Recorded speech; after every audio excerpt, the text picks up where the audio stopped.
Merci beaucoup. Bah voilà, écoutez, ce qui était convenu de faire, nous allons le faire maintenant. Nous avons suffisamment de temps pour discuter. C'est un sujet qui nous passionne tous et qui est intéressant. Et je remercie donc Olivier Fan et Alain Dervaux de nous avoir donné finalement un peu la photographie objective. Objectif, c'est jamais objectif, hein. Bon, on verra bien, on va les attaquer un peu. Sur l'état de la question et la littérature actuelle concernant la question du cannabis dans ses aspects cliniques et une partie de la prise en charge. Alors, la parole est à la salle. Je vous propose de faire ça en deux temps. D'abord, réagir sur les deux interventions. Et puis, nous avons suffisamment de temps pour revenir sur la question du cannabis thérapeutique et sur loi et cannabis. Le sujet est posé, donc le vin est tiré. Allons-y. Est-ce que vous avez des réactions sur la première présentation qu'a faite Alain Dervaux? Oui. Est-ce que vous pouvez faire passer les micros? Et puis, si possible, les gens qui posent les questions, bon, on se connaît, mais se présentent, ça permet de ne pas rester anonyme. Je t'en prie. Bonjour, alors Bettina Tessèdre de La Rochelle. Donc moi j'avais une question par rapport aux résines de cannabis. Donc vous sembliez dire que sur la composition de la résine de cannabis, les taux étant différents au niveau du delta THC, qu'il y avait un système de protection ou pas. Alors moi la difficulté c'est que jusqu'à maintenant en fait j'étais toujours dans cette idée que dans les résines il y avait énormément d'autres produits. Voilà, toxique ou pas, enfin voilà. Donc, parce que souvent on me pose la question, on me dit, de toute façon là je ne vais pas arrêter le cannabis, donc c'est mieux la résine ou c'est mieux l'herbe? Donc voilà. Ok. Dans la résine de cannabis, il y a à peu près 60 cannabinoïdes qui ont été répertoriés, dont au moins 2 sont psychoactifs. Le delta 9 THC qui est le principal principe actif, et l'autre qui est le cannabidiol, qui, dont les propriétés sont différentes du delta 9 THC et qui ont tendance à atténuer les effets du THC, qui ont des propriétés plus anxiolytiques que le THC, qui a des propriétés plus psychotomimétiques. Alors que dans l'herbe, il y a essentiellement du delta 9 THC et les taux de cannabidiol sont très faibles dans l'herbe. Donc autrement dit, et ça c'est les Anglais qui l'ont montré, parce qu'en Angleterre, à Londres, il y a plus d'herbe qui est consommée. Il y a aussi plus d'effets psychotomimétiques.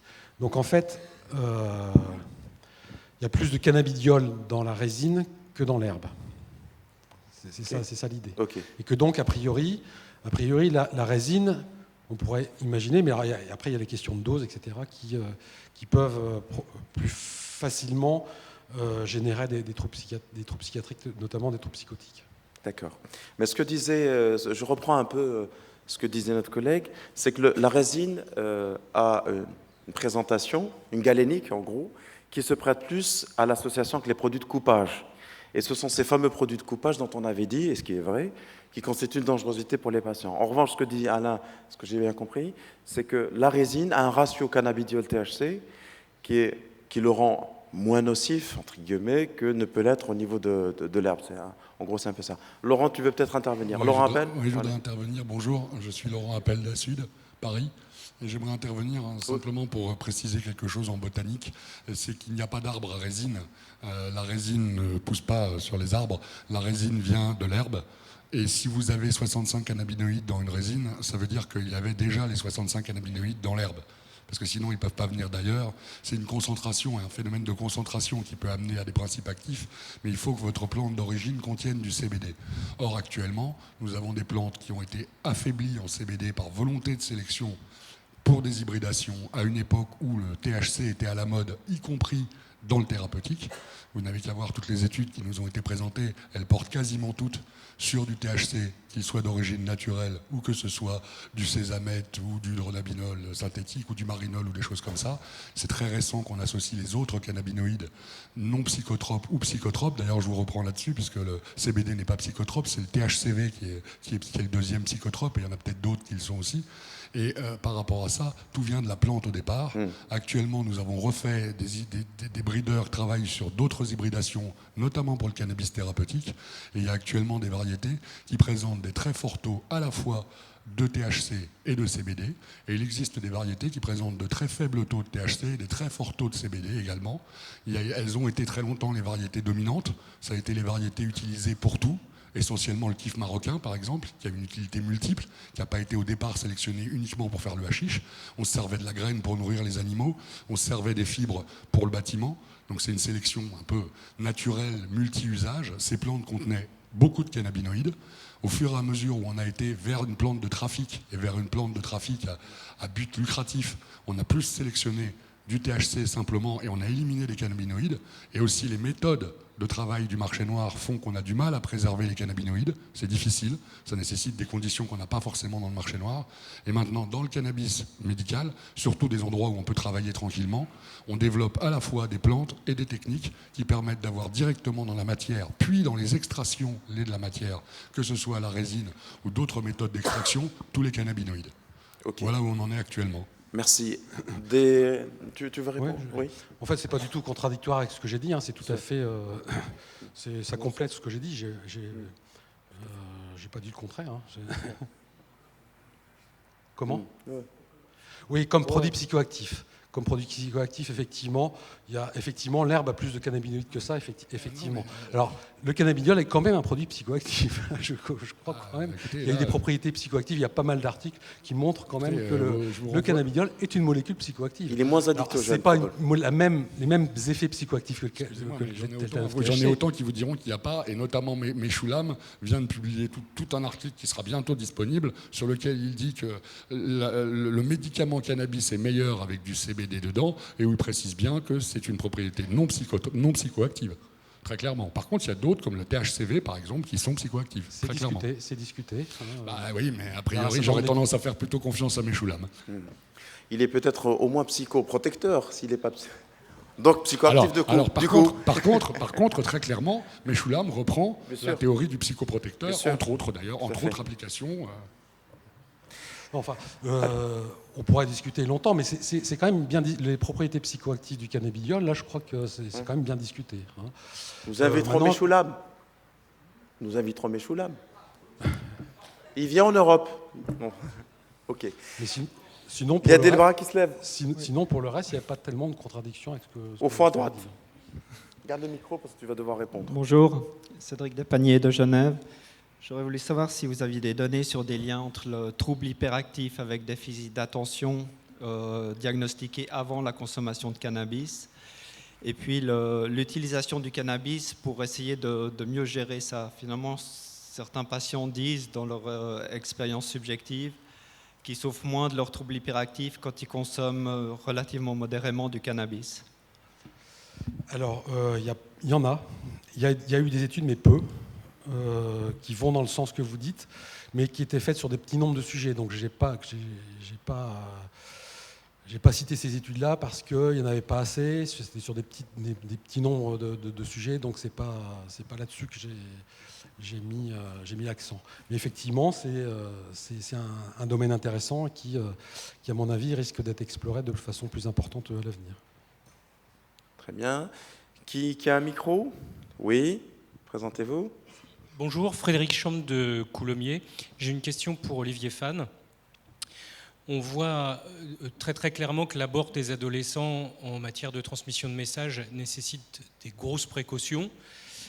On a remarqué par ailleurs que quand on sensibilise les enfants, beaucoup plus jeunes, par exemple à la sécurité routière ou à l'hygiène dentaire, on obtient d'assez bons résultats d'ancrage de comportement. Est-ce que, à ta connaissance, on a déjà essayé de sensibiliser des petits-enfants aux addictions? Alors, oui, tu peux, vas-y. Ça marche? Oui.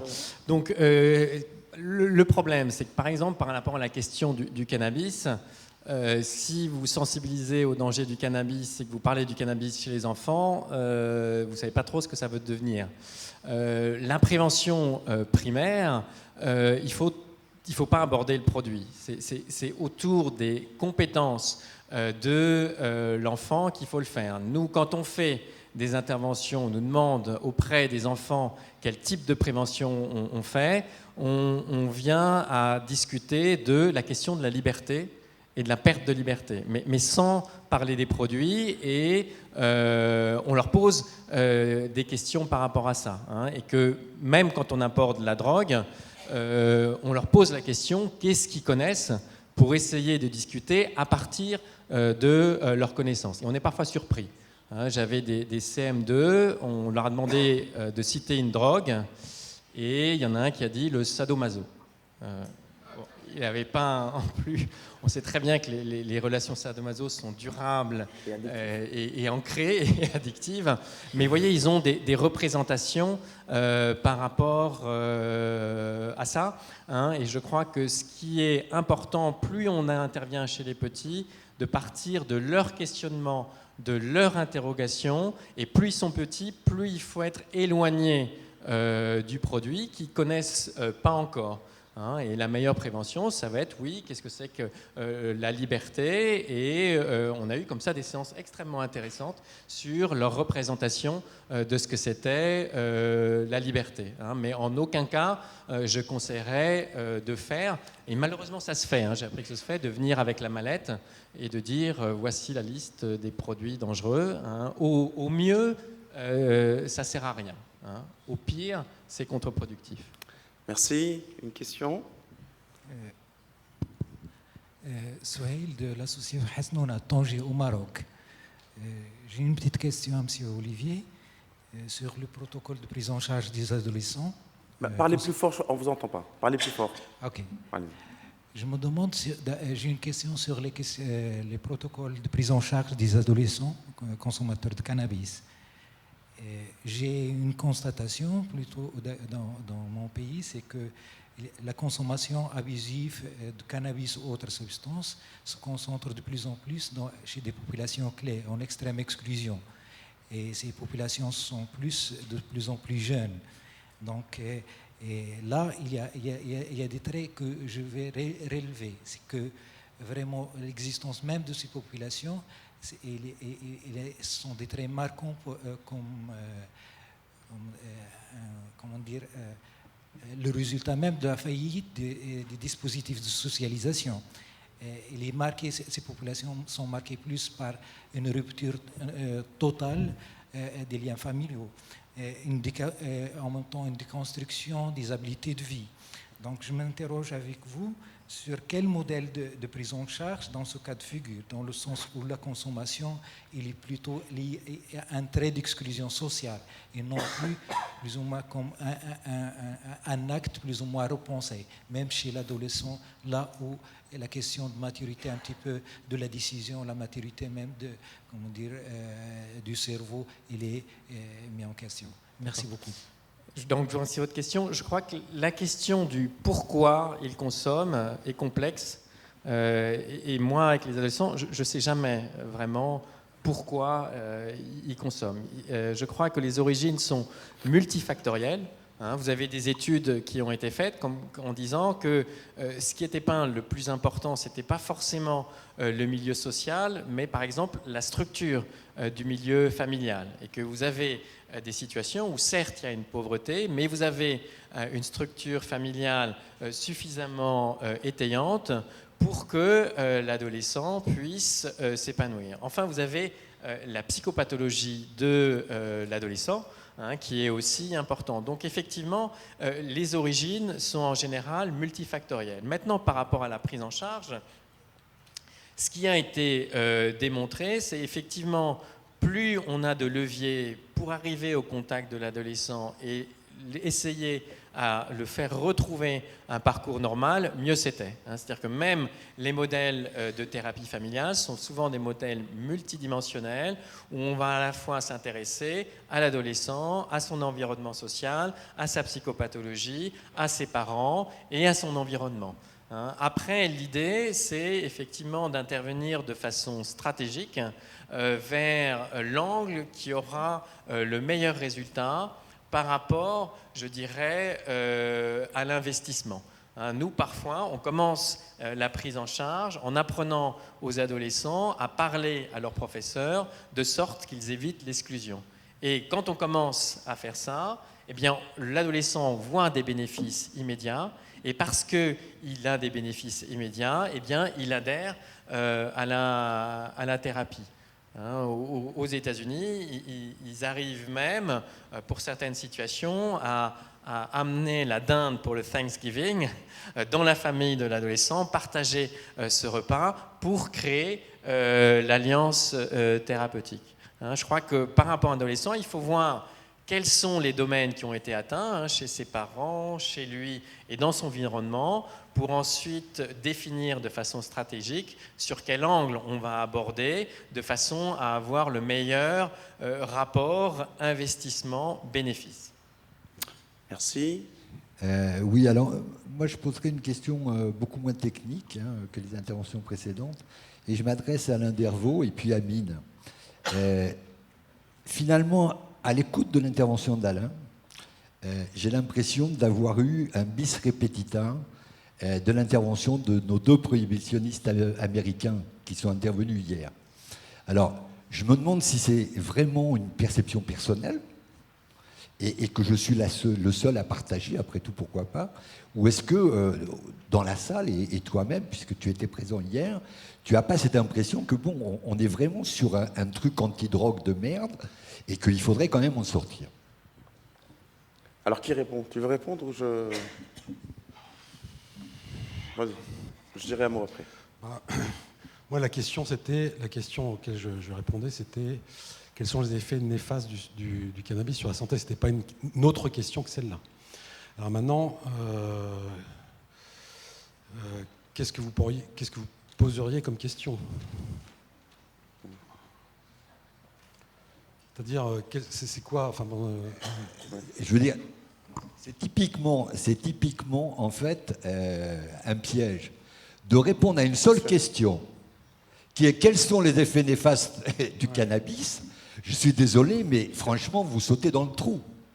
D'accord? Et si vous êtes seulement sur cette partie-là et que vous n'avez pas d'emblée, en fait, une prise en considération de l'ensemble du champ de l'addicto et du cannabis, qui est que, y compris, il y a aussi des avantages, que d'autre part, on peut vivre aussi les problèmes de dépendance de drogue d'une toute autre façon que celle que vous donnez, je pense que ça serait intéressant d'en discuter. Je vais tenter, non pas une réponse, mais parce que tu m'interpelles, te dire comment j'ai perçu la présentation d'Alain, et puis je lui donne la parole. Et c'était la remarque que j'allais lui faire, c'est qu'il a présenté des travaux, la littérature sur un modèle classique type rapport INSERM, dans lequel, quand on voit les conclusions qui ont été les siennes, difficile de conclure à la nocivité ou à l'innocuité du cannabis quand on voit tout ce qui est donné. C'est difficile. On voit un certain nombre d'éléments. On voit, par contre, on est un peu plus précis, c'est ce qu'on se disait en off tout à l'heure, sur les aspects cognitifs. Et de vous à moi, ça fait quelques années, je m'y intéresse comme vous. Je suis moins alarmé que je l'étais à 5 ans. À une époque, j'entendais dire, et je lisais que consommer du cannabis était extrêmement nocif pour le cerveau, pour les cognitions, la mémoire, l'attention. Et là, on voit qu'il y a quand même, avec la précision des travaux, des possibilités de récupération qui globalement n'étaient pas celles que l'on connaissait il y a quelques années. Les choses me paraissent plus claires. Pour ce qui est des liens entre cannabis et psychose, rien de nouveau sous le soleil. On voit qu'on est encore sur des études intéressantes, importantes. Mais dire que le cannabis rend fou, on n'y est pas encore. Et puis il y a des aspects qu'il ne pouvait pas aborder, c'est tout l'environnement, toute la génétique, toutes les interactions, tous ces éléments qui probablement ne peuvent pas trouver place dans une conférence comme celle-là aujourd'hui. Je laisse la parole à Alain, mais qui en vérité donne une dimension un peu plus en perspective, en épaisseur à la question. Alain, peut-être Alors il y a les avantages et les inconvénients. Donc moi, je me suis focalisé sur les effets du cannabis sur la santé. Alors maintenant, on a un certain nombre d'informations et les gens en font ce qu'ils veulent de cette information-là. Je crois que c'est important de se détacher de ça et de se dire, c'est pas apporter une information scientifique de qu'est-ce qui se passe quand on fume du cannabis plus ou moins régulièrement, qu'est-ce qui se passe. Une fois qu'on a cette information-là, l'individu le citoyen est libre, avec cette information, de faire ce qu'il veut. Il exerce sa liberté de faire ce qu'il veut en connaissance de cause. Et il me semble important qu'il soit informé des effets du cannabis sur la santé, parce que nous savons bien, en tant qu'addictologue, parce que moi je vois beaucoup de gens qui sont piégés par le cannabis, qui me disent « j'en peux plus, c'est effrayant, je ne peux plus me débarrasser de ça, j'ai beau essayer d'arrêter, je n'arrive pas, j'ai tout perdu, j'ai perdu ma famille, etc. » Et ça me semble important que, et en particulier les jeunes, sachent les risques qui sont liés à la consommation plus ou moins régulière, et avec cette information, parce qu'on sait bien aussi que ceux qui ont plutôt tendance à consommer sont des gens qui privilégient les satisfactions, les avantages à court terme, mais que les inconvénients sont à long terme, et peut-être plus gênants. Et que l'exercice d'une liberté, c'est qu'est-ce qu'on préfère, des avantages à court terme ou des avantages à long terme. Chacun est libre d'exercer sa liberté. Mais il faut que cet individu-là sache comment exercer cette liberté. S'il ne sait pas ce à quoi il s'expose 5 ans après, 10 ans après, 20 ans après, à cause de la consommation, ça pose problème quand même. Moi, je pense qu'effectivement, avantage, inconvénient, en termes de patients qui ont des addictions que je vois en pratique quotidienne, eux, ils souffrent de cette situation, beaucoup de leur addiction. Et c'était pas pour ça qu'ils consommaient au départ. Au départ, il y avait beaucoup d'avantages. Et on sait bien qu'au début, on voit surtout les avantages à court terme, mais qu'à long terme, il y a surtout des inconvénients. Et je pense que c'est très important que les gens, et particulièrement les jeunes, encore une fois, sachent ce à quoi ils s'exposent. Parce qu'une fois qu'ils sont accrochés, c'est trop tard. Et voilà. Je pense que nous sommes d'accord sur l'adolescence. Tout à fait, oui. Jean-Pierre Coutreau, ensuite à Laurent, comme ça on entend les... On passera le micro à Laurent. Non, mais c'est court. Oui, très court. C'était juste pour répondre à l'interpellation sur quelle question on se pose. Je crois qu'une des questions qu'on peut se poser, c'est comment on va rencontrer ces utilisateurs, comment on va rencontrer les jeunes qui consomment. Voilà. Et je pense que c'est un des intérêts de la présentation d'Olivier, c'est de nous amener à réfléchir à ça. Comment on va les rencontrer? Parce que selon l'endroit où on est, on aura une patientèle ou une autre. Hein. Selon les études qu'on aura, on aura centré sur un problème ou pas. La question aujourd'hui qui nous est posée, c'est comment on rencontre ces milliers d'adolescents qui sont usagers réguliers, usagers problématiques.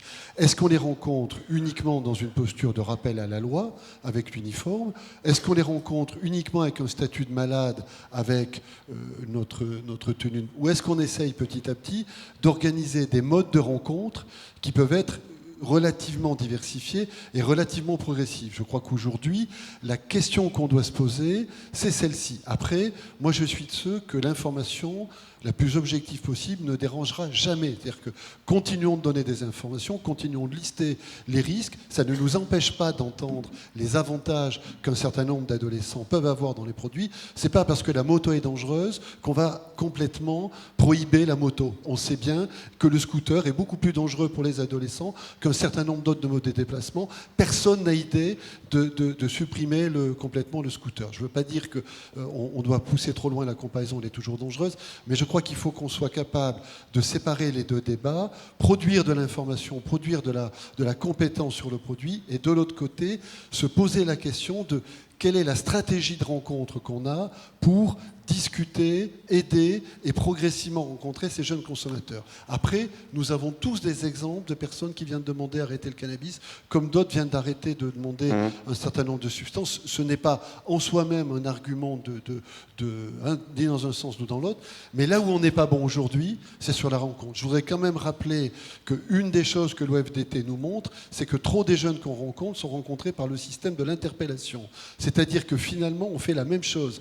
On les interpelle, ensuite on les fait passer dans des lieux de soins, et nous n'avons pas suffisamment ouvert une rencontre avec des consommateurs, des jeunes, qui ne passeraient pas par l'interpellation. Et c'est ce débat-là peut-être on se pose pas aujourd'hui suffisamment en France, voilà, mais qu'il faut faire monter. C'était le débat qu'on attendait du nouveau plan addiction et qui ne répond pas de ce côté-là. Hein, et c'est le débat, par exemple, du décalage qu'il y a entre une législation alcool et une législation cannabis. Or, un certain nombre de ces adolescents font le passage de l'un à l'autre. Olivier le rappelait quand tu montrais au niveau de l'intervention précoce qu'on a vu un certain nombre de choses sur l'alcool qui ont montré leur efficacité. Donc, c'était juste ce point-là. Je vous propose, puisqu'on a encore un tout petit peu de temps, de finir sur cette question finalement, continuer à poursuivre sur les aspects cliniques. Laurent Appel. Mais en fait, moi je voudrais quand même revenir sur l'aspect justement, je donne des éléments d'études, je donne des analyses, parce qu'il y a différentes choses dans votre document que je n'ai pas vues. Vous parlez par exemple des problèmes de pathologie pulmonaire. Je ne vous ai pas vu citer l'étude du professeur Tashkin de UCLA sur la baie de San Francisco, qui est quand même la mecque de la consommation du cannabis. On y consomme depuis 50 ans un cannabis très fort. Hein, je vous rappelle quand même que la skunk ou la Northern Light, toutes ces variétés soi-disant diaboliques et récentes ont été inventées dans les années 70 dans la baie de San Francisco. On y a aussi toujours fumé de la mexicaine compressée à 5%, c'est à peu près la moitié du marché. L'autre moitié était constituée de produits très forts en cannabis et ça fait 50 ans que ça dure. Le professeur Tashkin s'est penché sur des études de plusieurs milliers de personnes. On n'est pas dans des cohortes de 30 personnes comme la cohorte néerlandaise, 30 sur 1000. Là, on est sur des milliers d'usagers chroniques de cannabis. Il n'a pas trouvé les épidémies. C'est celle qui est parue dans le JAMA, c'est ça? Il n'a pas trouvé les épidémies, c'est une étude qui a été C'est celle qui est publiée. parue dans le JAMA. Alors celle qui est parue dans le JAMA, c'était pas des consommateurs occasionnels. Non, il y avait des graduations, il y en a plusieurs, il a fait 4 études en tout. Il l'a même inscrit à son programme à UCLA. Dès qu'il fumait 2 fois par mois. Excusez-moi, Tashkin, 20 usages quotidiens, 20 usages mensuels, pardon. Donc on parle de consommateurs réguliers. On ne parle pas de 2 usages, c'est 20 usages. Donc ça, c'est le point numéro 1. Deuxièmement, sur les maladies de type psychotique, vous avez Early Wine qui a fait la même étude, il n'y a pas d'épidémie. Mitch Early Wine a fait la même constatation sur les entrées pour schizophrénie liées au cannabis. La prévalence n'a absolument pas bougé sur la baie de San Francisco, malgré une augmentation exponentielle de la consommation. Vous n'en parlez pas non plus. Et sur les troubles au sens large psychiatrique, il y a l'étude récente, très intéressante anglaise, qui dit que les admissions ont baissé pendant la période de déclassification du cannabis et elles ont réaugmenté quand le cannabis a été reclassifié. Et ça non plus, vous n'en parlez pas. Je suis un petit peu surpris. Je veux bien que vous m'envoyiez les études parce que les vous études inquiétez pas, elles seront là vendredi, je peux vous les donner. Je ne serai pas là vendredi, mais vous pouvez me les envoyer. Je vous les donne même maintenant, j'ai la clé. D'accord. Mais ça fait un petit peu une addition de choses. Où je me dis quand même qu'après ce qu'on a vécu hier, où là, il n'y avait même pas de source, je vous félicite par contre. Hein. Excellente présentation, toutes les sources sont là. Si on les récupère, au moins on pourra discuter. Contrairement aux présentations d'hier, où on était dans le folklorique total, sans aucune source, avec des affirmations péremptoires, là au moins on peut discuter, échanger, et vraiment je vous en remercie. Vas-y Alain. Ça paraîtra vous aurez les références exactes dans l'expertise collective. Bon, moi je veux bien que vous m'envoyiez les études auxquelles vous faites allusion. Moi j'ai essayé de reprendre les études méthodologiquement fiables. Alors peut-être je suis pas parfait, peut-être que j'ai laissé passer, mais j'ai quand même pas mal regardé, mais je suis quand même curieux de voir vos références et si effectivement elles sont méthodologiquement recevables, alors effectivement on pourra en reparler. Oui. En tout cas, la bonne nouvelle, et on est tous d'accord, c'est pas parce que la prévalence de la consommation, y compris de la dépendance du cannabis augmentant chez les adolescents, est suivie d'une augmentation de la prévalence de la schizophrénie, heureusement. Parce que ce qu'on cite ce qu'on cite toujours, et c'est un biais lié au fait qu'on nous réinterroge sur la question, comme il a été interrogé, Alain, c'est que ce sont les facteurs d'exposition et les facteurs de vulnérabilité que l'on produit, et on oublie qu'on a des facteurs de protection qui viennent contrecarrer tout ça. On mange mieux, on dort mieux, on est mieux soigné depuis 50 ans. Et on est plus aimé, et puis il y a toute la partie génétique et épigénétique qui n'a pas été exprimée, qui n'a pas été dite. Ce sont des éléments qui jouent aussi un peu comme le cannabidiol, mais sur le plan de l'environnement. Je crois qu'il y a une question derrière. Oui. On ne vous voit pas, donc présentez-vous. Pardon, je voulais ajouter quelque chose par rapport à tout ce que je viens d'entendre, où je suis tout à fait d'accord avec vous quand vous avez parlé du choix que font les gens. Moi, en tant que citoyen adulte, on les met en face des risques encourus. Ils sont maîtres de leur destin, ok. Pour l'approche des jeunes, quand on parle de stratégie, moi je suis à la retraite maintenant, mais j'étais professeur d'éducation physique.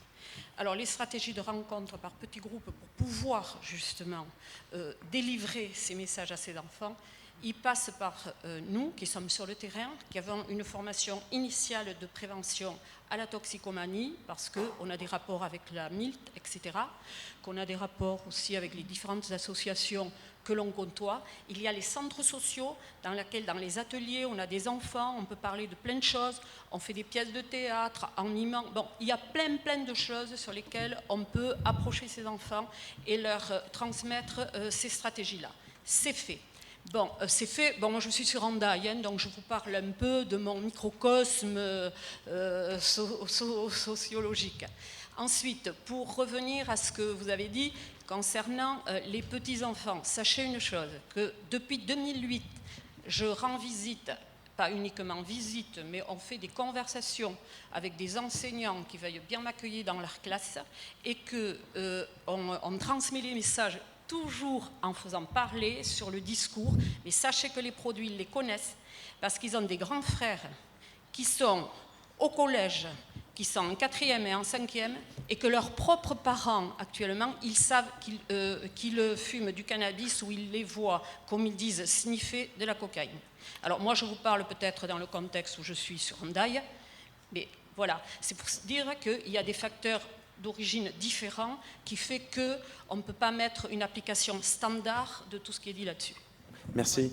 Il nous reste 5 minutes. Je souhaitais revenir sur ce que tu disais tout à l'heure, Jean-Pierre, notamment sur la déception qui a été la nôtre à tous, concernant le plan gouvernemental, sur le volet cannabis. En dehors du caractère dépénalisation, légalisation, criminalisation, tout ça, je pense qu'en 5 minutes, c'est la meilleure façon de créer une émeute. Non, sur la manière, le moment, la rencontre avec les jeunes consommateurs qui passe essentiellement pour l'interpellation. Je pense que c'est un élément qui me semble important à aborder, pour lequel, toi comme moi, nous avons été interpellés et interrogés sur comment imaginer les choses. Oh, bon, Michel Reynaud étant dans la salle, on ne va pas le laisser partir comme ça. Il a produit un rapport dans lequel il y avait quelques pistes qui ont fait polémique ou qui n'ont pas été reprises. Je souhaitais qu'il dise un mot pour qu'on puisse intervenir rapidement en 3-4 minutes. Il y a quelques acteurs intéressés.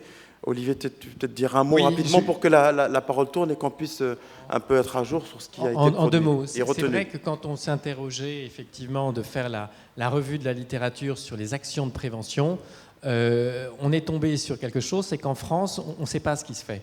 Il se fait plein de choses, mais on ne sait pas ce qui se fait. Et l'autre problème, c'est quels sont les résultats de ce qu'on fait.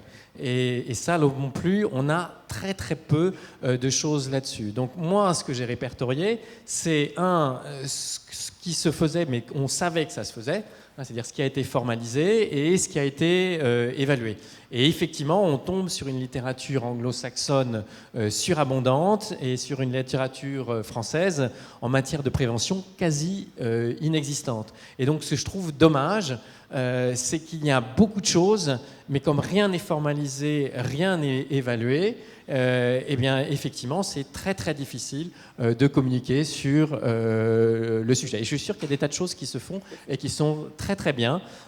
Simplement, il y a un gros problème en France, c'est la formalisation et l'évaluation de ce qu'on fait. Et ça coûte très cher à la prévention, parce que comme c'est pas formalisé, comme c'est pas évalué, eh bien, c'est soumis à l'arbitraire des financeurs qui, du jour au lendemain, peuvent arrêter les financements, parce que comme effectivement non évalué, non preuve d'efficacité, eh bien, c'est la première chose qui passe à l'as, alors qu'on sait que la prévention, c'est quelque chose d'extrêmement important. Voilà, juste cette petite précision. Oui, 2-3 remarques. D'abord, je pense que je félicite les deux orateurs et je pense que Alain a parfaitement montré les effets néfastes du cannabis. C'était la question qui lui était posée. Il n'y avait pas celle des effets bénéfiques et ni le pourcentage de gens qui ont des effets néfastes, ni la comparaison avec l'autre toxique majeur qui est l'alcool, pour lequel les effets, y compris sur le cerveau des jeunes, sont plutôt plus importants que ceux qu'il a décrits pour le cannabis. J'ai beaucoup aimé aussi la clarification qu'a fait Olivier Fan des différentes stratégies de prévention et d'intervention précoce, puisque le mot est quand même beaucoup repris dans le plan, et c'est le point le plus positif. Et l'intervention de Jean-Pierre me paraissait remettre les choses là où elles sont, c'est-à-dire il y a des gens qui souffrent de leur consommation de cannabis et il serait utile de pouvoir intervenir le plus tôt possible et pas forcément par le biais de l'interpellation judiciaire. On peut faire 1000 fois mieux et les stratégies qu'a évoquées Olivier me paraissent tout à fait adaptées et répondre aux différents moments où on peut rencontrer. Alors si on revient après sur le problème plus fondamental, Amine a évoqué mon rapport. Lorsqu'on l'a construit, on n'a pas parlé de dépénalisation parce qu'on nous avait dit pour que ce rapport et ces propositions aient quelque chance d'être entendus, n'attaquez pas d'emblée comme ça. Donc on a évoqué la question de la contraventionnalisation.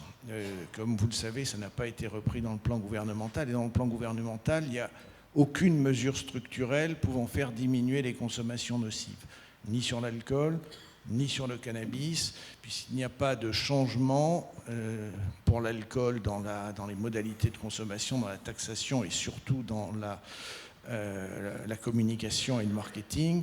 Pour le cannabis, parce qu'il n'y a pas de changement dans la législation et donc ça restera illégal avec les mêmes incitations à une consommation par le biais de circuits de trafic qui sont sûrement le dommage majeur qu'entraîne sur notre société le cannabis, qui est beaucoup plus grave sur le plan de la sécurité publique que sur le plan de la santé publique. Ça n'a pas été repris, donc il y a dans le plan quelques mesures qui devraient viser à la prévention. Il va falloir voir comment elles sont mises en place, financées, avec quels objectifs chiffrés. Mais on ne peut qu'être déçu que... Alors du coup, ça n'a pas fait beaucoup de battage médiatique, il n'y a pas eu beaucoup de réactions dans notre société, mais on ne touche à rien des deux questions fondamentales, qui est quid de la consommation d'alcool massif chez les jeunes et quid de l'accès facile aux soins des consommateurs de cannabis, en reconnaissant les bienfaits que cela peut avoir, puisque Olivier a quand même beaucoup insisté sur l'alliance et sur la nécessité de voir où les gens sont. D'ailleurs, il est amusant de voir que pour certains, les deux présentations d'hier étaient une ode à la dépénalisation, alors que pour d'autres, au contraire, c'est des prohibitionnistes absolus qui ont parlé. Donc on voit bien qu'il est difficile d'entendre sereinement les présentations, et que je ne suis pas sûr qu'en France ça change beaucoup puisqu'on n'a pas changé le logiciel. Merci. Alors, il est et demi. On va s'interrompre parce que bon, j'ai promis de livrer à temps, mais je voulais quand même, puisque le professeur Booth, n'étant pas là, il a été cité et puis il a présenté des choses hier. Je voulais dire un mot, non pas pour le défendre, je crois que ses travaux attestent de son sérieux, mais dire le contexte dans lequel il a présenté un texte qui est important, c'est-à-dire c'est un texte qui a été voté, qui a été démocratiquement présenté. Ce qui nous manque beaucoup, on a des arguments à défendre et on passe devant des gens qui votent ou qui ne votent pas. Ce que moi j'ai vu, ce que j'ai dit, on s'est dit, c'est qu'on voit comment un État qui a voté pour le cannabis thérapeutique, alors là, ce n'est pas des gélules, ce n'est pas des sprays, vous avez bien vu que c'était des plants. On a affaire à des gens qui ont le droit de faire pousser du cannabis. On va jusqu'au bout de la logique, et on voit comment le système a été un peu débordé parce qu'il y a sans préparation, sans organisation et sans garde-fou. Je pense qu'il faut avoir en tête ces éléments. C'est comme ça que ça a été la commande faite au professeur Booth. Nous allons probablement avoir le cannabis thérapeutique en France. Bon, normalement, ça viendra. On ne peut pas rester le dernier pays à l'écart de cette expérimentation. Et cet enseignement doit être le nôtre. C'est-à-dire, on défend quelque chose, c'est impersonnel. Faut-il encore avoir la possibilité de pouvoir accueillir probablement une avancée pour nos patients? Voilà, c'est ce que je voulais dire en l'absence de Boud qui a été cité plusieurs fois. Je m'interromps parce que le débat, à mon avis, est sans limite. On se donnera rendez-vous probablement pour parler encore du cannabis ailleurs, peut-être au mois de juin, si on arrive à accrocher Michoulan, qui sait. Et je remercie tous ceux qui sont restés. Et surtout, je voulais remercier... Très bien. Oui, jetez un coup d'œil sur le programme. Il y a encore du cannabis vendredi après-midi. Je remercie nos amis d'Asud et tous ceux qui ont pris la parole. Et surtout Olivier Fan qui repart et Alain Darvaux qui a eu, entre guillemets, le courage de venir présenter des résultats objectifs. Merci.